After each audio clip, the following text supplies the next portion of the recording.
मेरा नाम है निकांश और आज के इस वीडियो में हम करने वाले हैं IT Madras BS degree English 01 foundation level की 4th वीक की समरी, यानी कि हमारी वीकली समरी का एपिसोड नंबर 4, जिसमें मैं आपको कंप्लीट एक्सप्लेनेशन दूंगा अबाउट द वीक 4 एंड सारे सारे क्वेश्चन के साथ। तो चलिए स्टार्ट करते हैं। इस वीक में हमको पढ़ने के लिए कुछ खास ज्यादा है नहीं, लेकिन जितना भी है वो उसे अच्छे से पढ़ना है। ठीक है।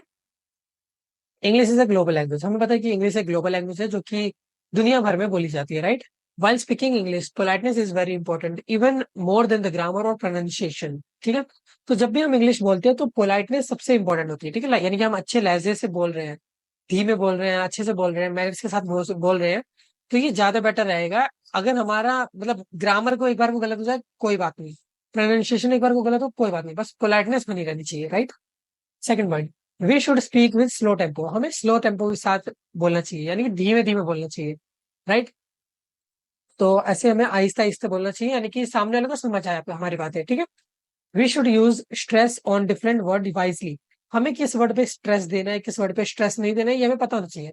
लाइक अगर मैं कोई ऐसा वर्ड बोलूं, कोई ऐसी लाइन बोला, like my exam is tomorrow, तो मैं यहाँ पे एग्जाम और टुमारो पे ज्यादा स्ट्रेस दूंगा। My exam is on tomorrow.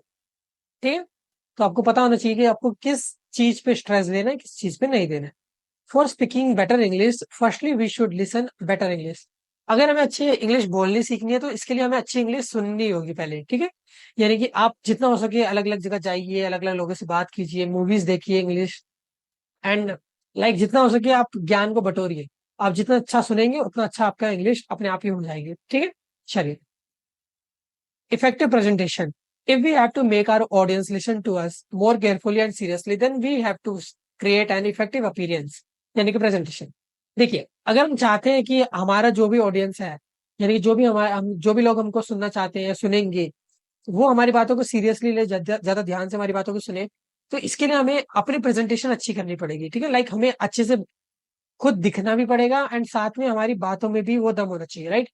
आप इसको मैं आपको एक सिंपल एग्जांपल से बताता हूँ। आप लाइक मान लीजिए कि अगर कोई लड़का है, बहुत ज्यादा फंकी ड्रेस में है, बहुत ज्यादा चेन वगैरह पहनी हुई है, बहुत ज्यादा घड़ी वगैरह, and Gen Z type of fashion कर रखा है, आप उसकी बात को ज्यादा सीरियसली सुनेंगे, या फिर अगर एक ऐसा इंसान आपके सामने है जो प्रॉपर एक फॉर्मल क्लॉथिंग में है, लाइक अच्छे से सूट वगैरह पहना हुआ है उसने, एंड लाइक प्रॉपर मेंटेन्ड है वो। ठीक है। तो आप उस किसकी बातों पे ज्यादा ध्यान देंगे, किसकी बातों को अच्छे से सुनेंगे? ऑब्वियसली प्रॉपर मेंटेन्ड वाले को। ठीक है। क्योंकि ये हमारी ह्यूमन साइकोलॉजी है कि जो भी हमें लाइक ज्यादा अच्छे से लगता है, हमारी तो पहले देखते ही हमारे पहले दिमाग में क्या आएगा, हमें यही आएगा ना कि ये जो जेंजी वाला लड़का ये छपरी है, राइट। और ये जो दूसरा इंसान है ये समहाउ पढ़ा लिखा है एंड ज्यादा मैनर्ड है। ठीक है। तो इसके लिए हमें समझना पड़ेगा कि हमें अपनी जो प्रेजेंटेशन है उनको अच्छा करना पड़ेगा, तभी हमारी बातों को लोग ध्यान से सुनेंगे और समझेंगे। अब अपनी प्रेजेंटेशन को हम बेटर कैसे कर सकते हैं? We should wear proper cloth as per the needed occasion. हमें ओकेशन के हिसाब से कपड़े पहनने चाहिए। ठीक है। ये नहीं कि हम ऑफिस में जा रहे हैं तो वहां पे अपने घर के नॉर्मल कैजुअल क्लॉथिंग पहन लिया, वैसे नहीं पहनना है। ठीक है। या फिर अगर हम पार्टी में जा रहे हैं तो भाई वहां पे एकदम ट्रेडिशनल पहन लिया, ये सब नहीं। जैसा ओकेशन रहेगा उसके हिसाब से हमें अपनी क्लोथिंग करनी पड़ेगी, उसके हिसाब से हमें मतलब अपने कपड़े ढंग से पहनने होंगे। We should maintain a good posture.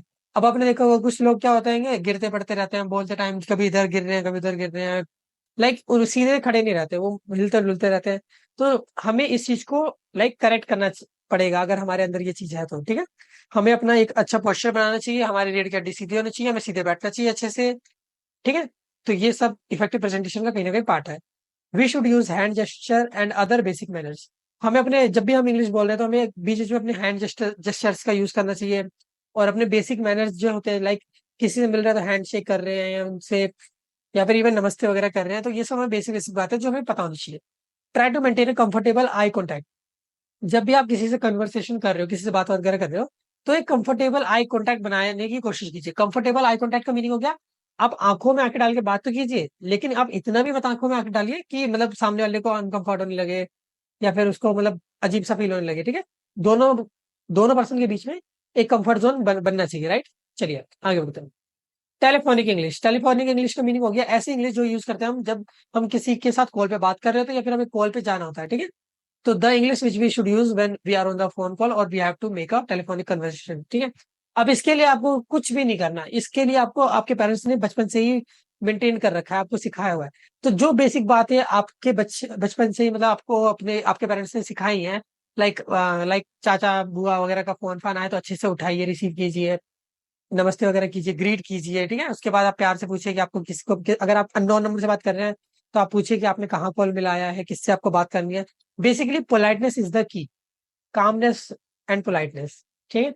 जितना आप ठंडे दिमाग से शांत रह के बात करेंगे फोन पे, उतना ही आपके लिए और आपके जिससे आप बात कर रहे हैं उसके लिए, दोनों के लिए बेटर रहेगा, ठीक है। तो इतना ही था हमारे इस वीक में। अब हमें डायरेक्ट क्वेश्चन भी करते हैं तो सिर्फ एक यही सेट है क्वेश्चन का, इसके अलावा और क्वेश्चन भी नहीं है। तो इसको करते ही हमारा ये वाला जो वीक है ये कंप्लीट हो जाएगा।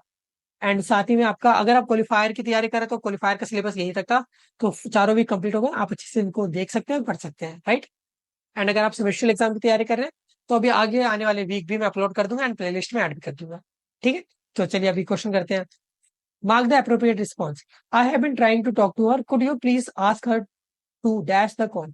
तो मैं उससे बात करने की कोशिश कर रहा हूँ, क्या आप उससे प्लीज कह सकते हैं कि वो फोन को डैश, तो पिकअप ऑब्वियसली, फोन को उठा ले, ठीक है। सेकंड वाला, sorry that I made you wait, the call was, तो मैंने आपको वेट कराया, माफ कीजिए, क्योंकि जो कॉल था वो क्या था, कट ऑफ कहेंगे, ठीक है। कट ऑफ का मीनिंग क्या हो गया, लाइक कॉल लग नहीं रहा था या कॉल बिजी था, इस टाइप से, ठीक है।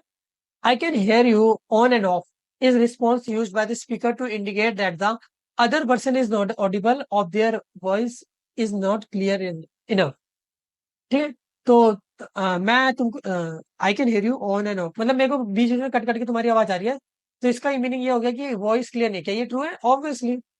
During a telephonic conversation the speaker's voice resurfaces her voices, अब बार बार जो आवाज है वो मतलब रीसर्फेस कर रही है, बार बार हमको एक ही आवाज सुनाई दे रही है, तो ऑब्वियसली इसका मतलब हो गया एको कर रही है आवाज, ठीक है। तो एकोइंग हम कहेंगे। The expression hang up, hang up का मीनिंग क्या हो गया, फोन रखना, right. In the context of a telephonic conversation means and a phone conversation by cutting the connection, ठीक है। तो डायरेक्ट डायरेक्ट थे, आपको इसमें बिल्कुल दिक्कत नहीं आएगी, ठीक है। तो इसके साथ ही हमारा वीक 4 की वीकली समरी कंप्लीट होती है। आई होप आपको अच्छे से सब कुछ समझ आया है।